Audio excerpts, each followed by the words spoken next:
Hey, Facebook peeps. Today we have the amazing Flagg. Hi, Anne. Hi, hello. Hi. Well, you're in Vegas and you came from Los Angeles, am I correct? No, I'm not even in Vegas right now. I'm in California. I'm in Riverside. Oh, you are? My daughter lives in Menifee. Oh, yeah, she's right by me. Actually, I was in Vegas. I love Vegas so much. I was engaged, and so I was spending a lot of time with my fiance in Vegas, but it didn't work out, so I'm back home. I'm sorry. I hope you're healing from that. Well, at least you have something worse to focus on right now. Yeah, it actually kind of fell apart like right before all the shutdowns started happening.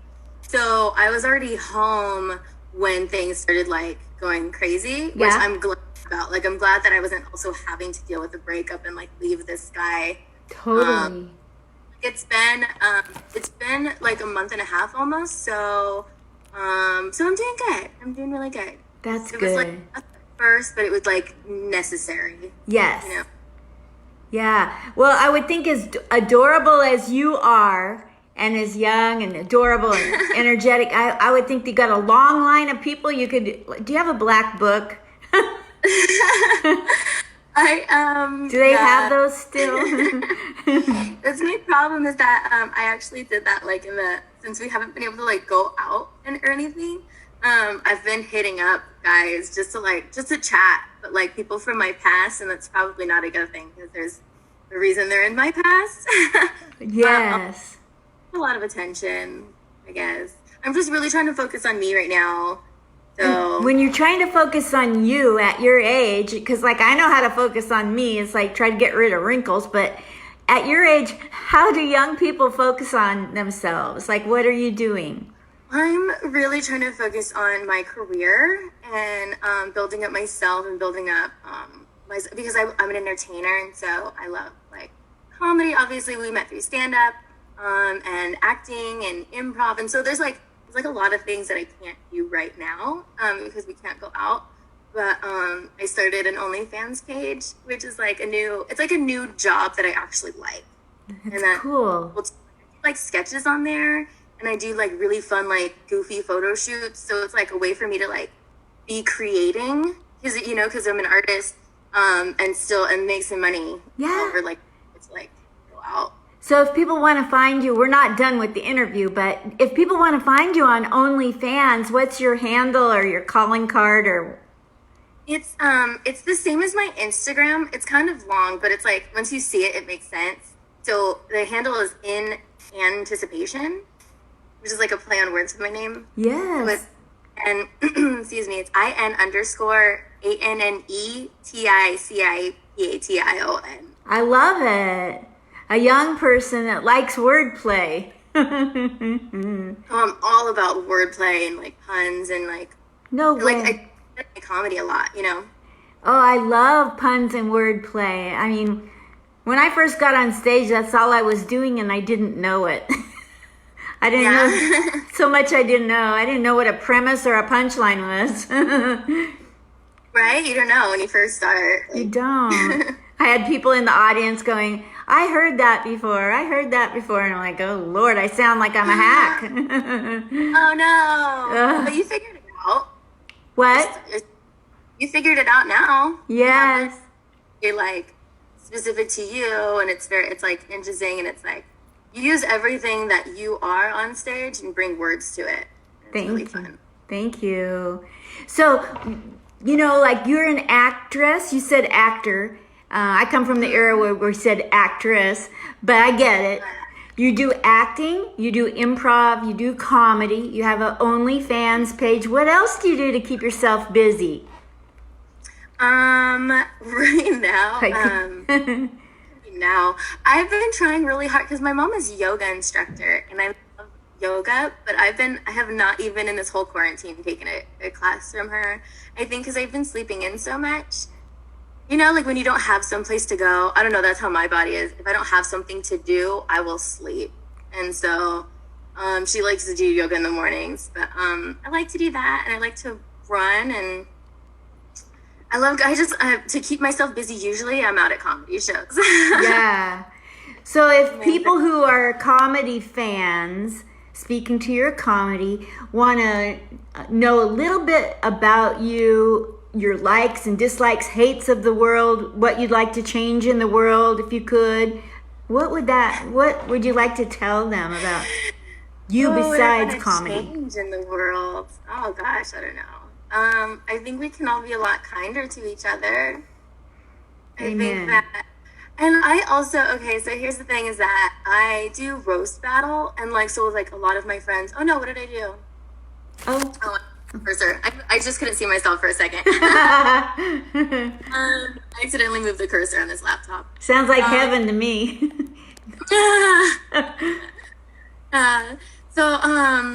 What was I saying? Oh, so like with me and a lot of my friends, we like shit on each other. We like joke, you know? And I think that's one thing, but I think too many people have like so many like judgments on everybody else, like especially on the internet, you know? Like if you post up something that's like totally innocuous and then people are like, you're fat or whatever, and I'm just like, why are people like this? Why are people even like that? Like to people they don't know. So I mean, I think that would be the biggest thing. It's just like be kinder to each other. Yeah, why is everybody so judgy? It's so weird. I don't know. I like to build people up. Like obviously, like I said, with me and my friends, like we talk shit, but like I like to be, you know, or like if I see somebody at a mic and I have like a compliment, like I give it to them. Like I don't know. No, even if you don't know me, I'm just like, hey, I thought that was really great. I feel like that's get that good, like good positive energy. Yes. Well, this whole COVID-19 is really putting an emphasis on relationships, you know? Yeah. Yeah, so it's very important. Humans. And we're all going to find we're all on the same page, and maybe we can do a remake of that old Coke commercial where we held hands around the world, but right now we'd have to do it 6 feet apart. So that means 5 times around the planet. It's not going to happen. Funny. I bet you could do something like that, like a little YouTube sketch or something where you're just yeah, go for it. So through this whole COVID-19, have you come up with a lot of COVID jokes that you're dying to do on stage? Yes, I've been writing a lot every day. And but this is my kind of like, this is the way I see it, is that we're all going to come back and we're all obviously going to have at least some jokes from this shared experience. Well, I have like a ton of jokes written down, but if I see something like similar online, I won't develop that into something more, you know? And so what I'm going to do when I first start going to open mics again, like I'm going to listen to what everybody else has already done, and then keep the stuff that is very specific, that, you know, because you can have a similar idea or the same premise as somebody, but unless it's specific and witty to you, it's not everybody else is going to be doing. So yes, kind of my plan. I have been writing a lot about that, but I'm not really ready to share a lot of it. Yeah. Make sure nobody else is doing it first. I appreciate you got the right answer. Me in my bubble here in my room, I thought the opposite. I thought everybody's going to be doing it. It's going to be a hack and nobody's going to want to hear it. Turns out all the big comics are saying it's going to be a hot topic everyone can relate to for years. Yeah. I think if you're writing material, but it's like the same as like other jokes, you know? If you hear 10 other people doing your same line, don't do that anymore, but find an interesting, like another take on it, you know? So I was actually writing a little something about we're all stuck inside, and what if you have like one roommate, but like, okay, that's one take on it, like living through this with your roommate that you like. Another perspective would be, how would it be living in a college dorm room with somebody that you don't like? Whoa. You know? Yeah. It's like a different take on it. So I'm trying to like explore these different perspectives that not necessarily everybody's going to do. Yes. Even though it's a topic. My only thought, and I haven't, just today I got encouraged to write about it, but my only thought is, since my parents went through the Holocaust, my only thing would be like, just imagine if during the Holocaust, if they'd had social media and then like Anne Frank, Hitler, tag it. That's all that's going to be good. I can't wait to see what you come up with that. Thank you. So, I want to know more, and I'm sure my friends and fans want to know a little bit about your acting and your improv background. Are you open to that? Talking about? Yeah, for sure. Oh, yeah, totally. I don't really have any like classical acting training or anything like that. I've just always loved to perform, and even kind of before I was doing comedy, I was doing sketches, like just like YouTube things here and there, and then I was like in a couple like music videos. So I don't really have like anything like really like a strong acting background, I don't think. But whenever I go and I'm tasked to do something or be a certain character, I just put my 100% into it. Wow. And I have gotten so I've like done like some student films, and I'm working on this independent project with a couple people, and so anything that like if someone's asked me to do, I'm just like I'm gonna be that now. I'm just gonna do it. So that's how I like to act. And then I just started doing background acting like in LA. Yes. So, and that was like I started that maybe like a year ago, and it's been going pretty good, but it's like it's like off and on kind of work. And then with improv, I was on an improv team in Riverside, where I'm from, like years ago, and it was the most like because I had already been doing stand up, and then I was on this improv. I took like a beginner's course. It was like an 8-week thing, like 3 hours one time a week. It was like a really like great intensive for like beginners, and then we were on a team and we had shows that we would do. And I kid you not, before like every show, I would be so nervous. Like I would just like think in my head, I was just like, I don't want to do this. I'm so scared. I could walk out the back door right now and like not go through with this. Like I was so scared because improv, like with my stand up, I know what I'm gonna say. Like I know, like I can go off the cuff sometimes, but I'm very like written in the way that I perform. So doing improv, I was just like, what am I doing? Like I don't know what I'm gonna like. I was so scared.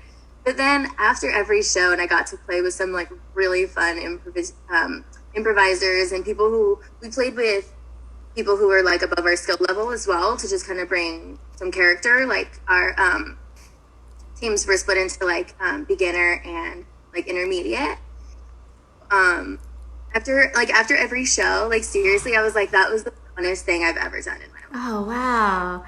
I was in an improv in Marietta at Ace's Comedy. I was in an improv for a little bit. A couple of those people have become famous. Hi, you're at Aces. That's really cool. I really started my comedy career at 3rd Street Live, which is Rocky's second club that he opened. He's the guy that saved my life, literally, because I didn't want to live after my daughter and I parted ways 6 years ago. So I called him up, and he got me in that day to learn. That is so cool. That is so cool. Yeah, he's pretty cool. Yeah. Performing? Oh my gosh. Yeah, he's not feels. he really has tight comedy. I mean, I don't know how he does it. I could watch him and never figure it out. Yeah. Yeah. Good. And just like creating the space, I think, for other comics as well. Like, so when I wasn't around, Aces closed, I think right before I got into comedy, and then 3rd Street Live was happening. And in my first year, I was there probably like 2 nights a week or 3 nights a week, because it was like they had open mic and then they had shows, and then we did our own form of roast battle there. So it was like a really great like environment for me to be in comedy and to have that stage. So that's awesome. Do you ever go back there as like an alumni of it to check back in and get on with them at all? 3rd Street closed. 3rd Street is closed too, so yeah. You know, my favorite, I've got a lot of favorites there, like Bill and his girlfriend or his wife now. Oh, yeah. Love them. Yeah. Jubral, is it? Jubran, I think. Yeah. It's like J-U something. Yeah, and his lovely gal. I don't know. Oh, she's a doll. such a great, and there's that actor who's maybe Japanese, and then the big person of color that's an actor in LA. Yeah. Oh my gosh. Yeah. And I love Anita Milner. Have you met her? Oh yeah, the grandmother of comedy, right? Yes, I adore. Oh, she's a sweetheart. I saw her roast battle a couple of times, and it was so great. Oh my god. Yeah, she brought it. She's really something else. Well, we have comedian Miss Arkansas from Vegas. It's on here, and she says, "Tell you hello. Tell Ann Flagg hello." There you go. Miss Arkansas. She's great too. I love her. Love you. I know, she's so real. I love her. So, little story. I bonded with her and Kevin Davis on Facebook, and I lived in Sun City, Menifee, with my daughter. And I wanted to go down there and do a comedy show, my second year in comedy, and I wanted them to meet me there because I was up in Portland. Meet me there, and we were going to do comedy at, in Sun City. And I maybe see my daughter walk by or something. Pie in the sky. We get there, nobody shows up for our show. The venue doesn't let us in. We're out at a bank drive-through with equipment, telling jokes. Oh my gosh. Telling jokes to ourselves, doing our sets for each other. That's great. It's our funny story we tell on each other. That's awesome. I think that's still went and did it. You're just like, yeah, I'm getting my time, you know? Yeah. And they're so polished as comics. Kevin started the same week I did. And he's like a headline. Very, yeah. And he's well written also. Like, and he kind of, I don't know, he has that just kind of like, I'm just up here doing this thing, you know? Yeah. I love him. Yeah, he's very... Kevin a lot, actually. Yeah. So, with the virus, COVID, the shut-in, all that, what has changed in your life, and what do you assume you'll do different with comedy and acting, improv, all that? I mean, everything's changed. I'm like the kind of person, I'm a very social person. Like, I'm need my me time, like, totally, but I will probably be out of the house, like, 7 nights a week or 6 nights a week. Like, I don't often stay home at night. So this has been a really big thing for me, like not being able to go out and do shows or be, like I'm a bar person too. So I'm like, oh, I'm going to go out with my friends or like meet new people. It's been really rough. But I have actually been on Zoom video conference with like groups of my friends, and we'll do it on the weekends and all of us listen to like Insomniac has on YouTube or like different DJs. And we're all listening to the same music, and we're all kind of like chatting and dancing, and so it kind of has that like vibe. And I'm dying without it. Oh wow! I like to be with people. So. Yes, that's what got me started doing this. I mean, I can't stand not talking to people and relating. Yeah, it's rough. No, this is a great idea. Thank you. So what's the first thing, say the all clear gets lifted today and we can go outside and you got your stimulus check. What's the first thing you're going to get that you can't get now?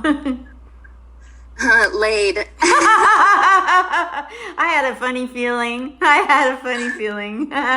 You set it up for me perfect. I think that's a really good idea. Oh my gosh. You're so adorable. I love you. You've been so friendly and kind to me. And I know you are to other people. And I wanted my people to meet you. Comedian Miss Arkansas wanted me to tell you that when we were in the bank drive-thru, the police started circling like buzzards because there was 2 people of color at a bank drive-thru, not because of this pasty white woman here. It was so racist. It's like they were sure. And what's the white lady doing with them? I was in banking 24 years. I'm going to let them in and unlock the vault. Oh my gosh, that's so funny. I will do that. It's a super racist joke. But if I'm like in a group of like if I'm in a car and I'm with like all my like Mexican buds or whatever, and there's like a cop that drive by, I'm like, I'm not being kidnapped, I promise. Blink if you're safe. I'm where I want to be. It'd be kind That's of in good funny fun, to though. put duct tape hanging out the back of their car. Like the trunk or something. Oh my gosh. Well, thank you so much for the interview. Is there anything you want to add before you sign off? I don't know, not really. Just follow me. I just got my website up like right before things started shutting down, and I was so excited that I got my calendar and there was stuff on my calendar, so I could tell people, go to annflagg.com and check my calendar for upcoming dates. But right now it's just totally empty. So Where can people donate to you? you can find me on PayPal and Venmo and on my OnlyFans. Sign up for my OnlyFans because it's only $10 a month, and I do a lot of really fun photos and sketches and different things like that. So, and you get to see my tits. So, I was because I talk a lot at that. It's not like some people use OnlyFans for like camming, and which is fine. Like I'm not judging anybody, but I don't personally do that. But I do show some nips sometimes because I was thinking like I used to give it away for free all the time. So I had it. But follow me on there, and you can find me on my other social media on Twitter and Facebook at Ann Flagg. Wonderful. Ann Flagg. ANNEFLAG. 2 G's. Yeah. 2 G's. Okay, perfect. Yeah. Thank you. Thank you so much. I'm so glad I got to know you a little bit better, and I know my people did too. So thank you. Thank you. Okay, see you later. Love you.